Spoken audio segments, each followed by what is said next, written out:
ప్రభువైన యేసుక్రీస్తు పరిశుద్ధమైన నామంలో దేవుని పిల్లలకు శుభములు. ప్రియులరా, దేవుని మహాకృపను బట్టి ఆయన సేవ చేసుకునే భాగ్యాన్ని నాకు ప్రసాదించాడు.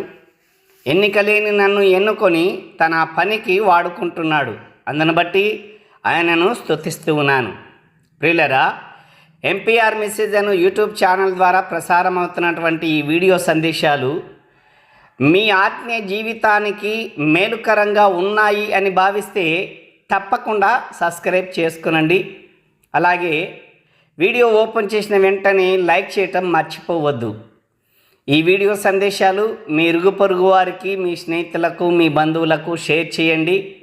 దేవుని పనిలో నాతో జత పనివారుగా కొనసాగాలని మనవి చేస్తున్నాను. మంచిది.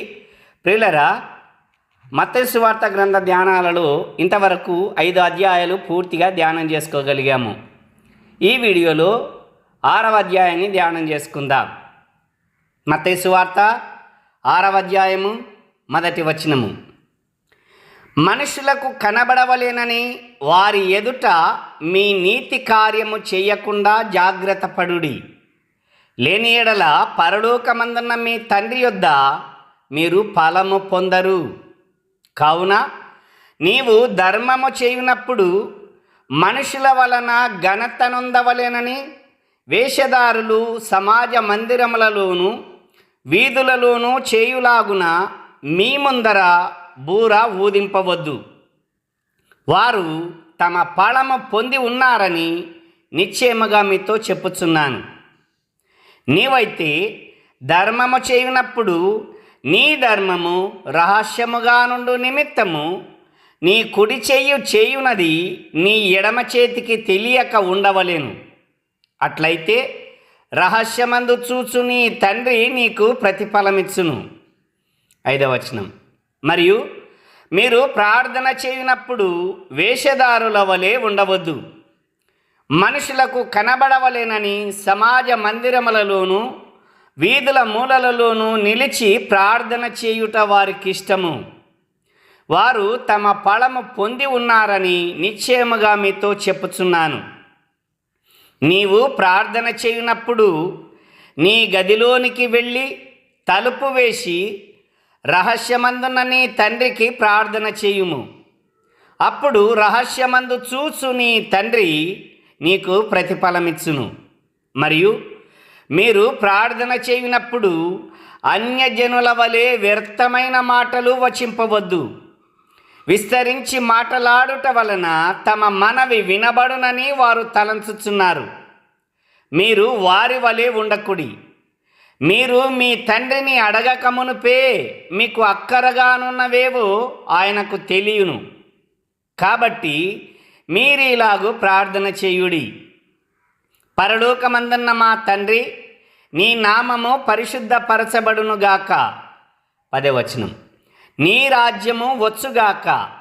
నీ చిత్తము పరలోకమందు నెరవేరుచున్నట్లు భూమి యందును నెరవేరునుగాక. మా అనుదిన ఆహారము నేడు మాకు దయచేయుము. మా రుణస్థులను మేము క్షమించి ఉన్న ప్రకారము మా రుణములు క్షమించుము.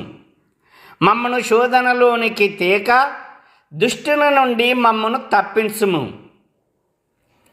మనుషుల అపరాధములను మీరు క్షమించిన ఎడల మీ పరలోకపు తండ్రియు మీ అపరాధములను క్షమించును. 15వ వచనం. మీరు మనుషుల అపరాధములను క్షమింపకపోయిన ఎడల మీ తండ్రియు మీ అపరాధములను క్షమింపడు. మీరు ఉపవాసము చేయునప్పుడు వేషధారుల వలె దుఃఖముఖులై ఉండకుడి. తాము ఉపవాసము చేయుచున్నట్టు మనుషులకు కనబడవలేనని వారు తమ ముఖములను వికారము చేసుకొందురు. వారు తమ ఫలము పొంది ఉన్నారని నిశ్చయముగా మీతో చెప్పుచున్నాను. ఉపవాసము చేయుచున్నట్టు మనుషులకు కనబడవలేనని కాక రహస్యమందున్న నీ తండ్రికే కనబడవలెనని నీవు ఉపవాసము చేయునప్పుడు నీ తల అంటుకొని నీ ముఖము కడుకొనుము. అప్పుడు రహస్యమందు చూచుచున్న నీ తండ్రి నీకు ప్రతిఫలమిచ్చును. భూమి మీద మీ కొరకు ధనమును కూర్చుకొనవద్దు. ఇక్కడ చిమ్మెటయు తుప్పును తినివేయును, దొంగలు కన్నము వేసి దొంగిలెదరు. 20వ వచనం.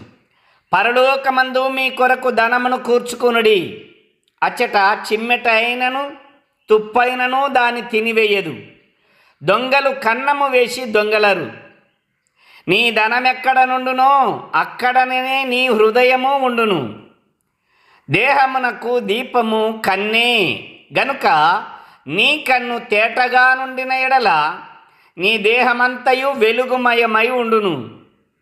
నీ కన్ను చెడినదైతే నీ దేహమంతయు చీకటిమయమై ఉండును. నీలో ఉన్న వెలుగు చీకటి అయి ఉండిన ఎడల ఆ చీకటి ఎంతో గొప్పది. ఎవడునూ 2 యజమానులకు దాసుడుగా ఉండనేరడు. అతడు ఒకరిని ద్వేషించి ఒకరిని ప్రేమించును, లేదా ఒకని పక్షముగా ఉండి ఒకరిని తృణీకరించును. మీరు దేవునికిని సిరికిని దాసులుగా ఉండనేరరు. 25వ వచనం.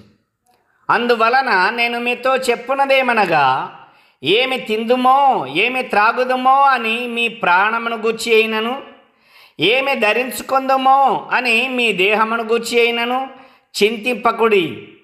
ఆహారము కంటే ప్రాణము, వస్త్రము కంటే దేహమును గొప్పవి కావా?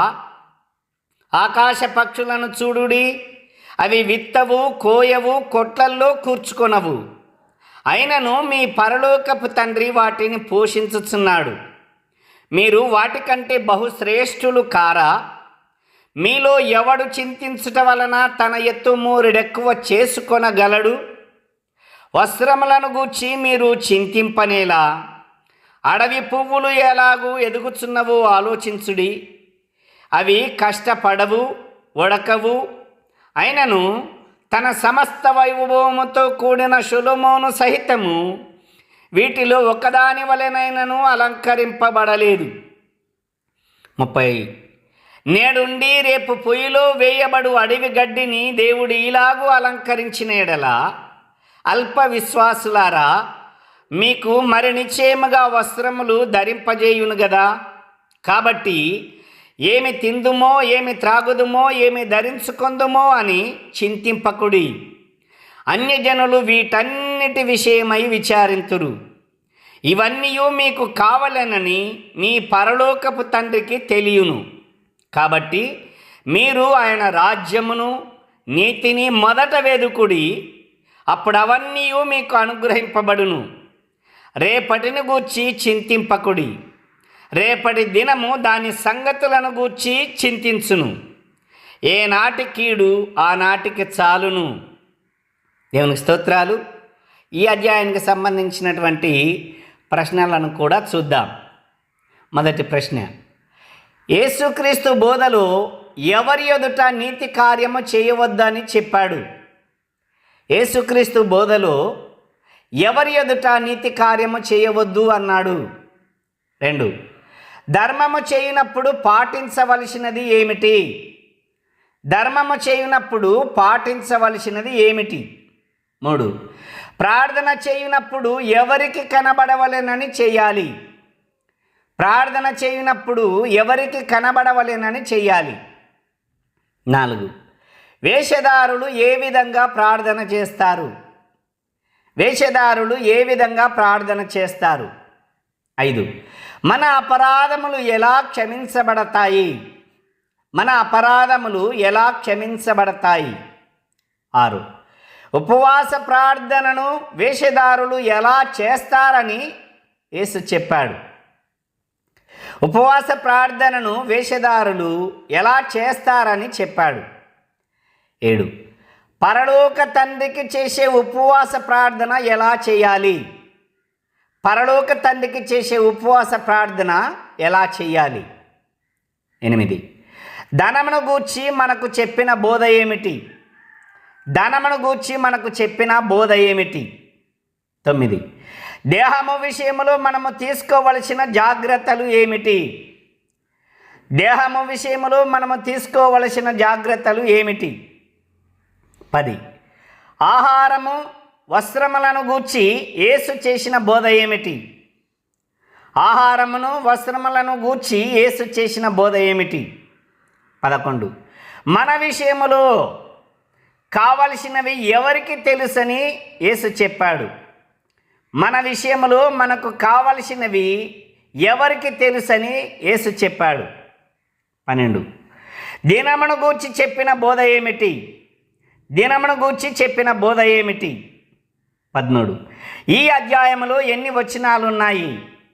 ఈ అధ్యాయములో ఎన్ని వచనాలున్నాయి? దేవునికి స్తోత్రాలు.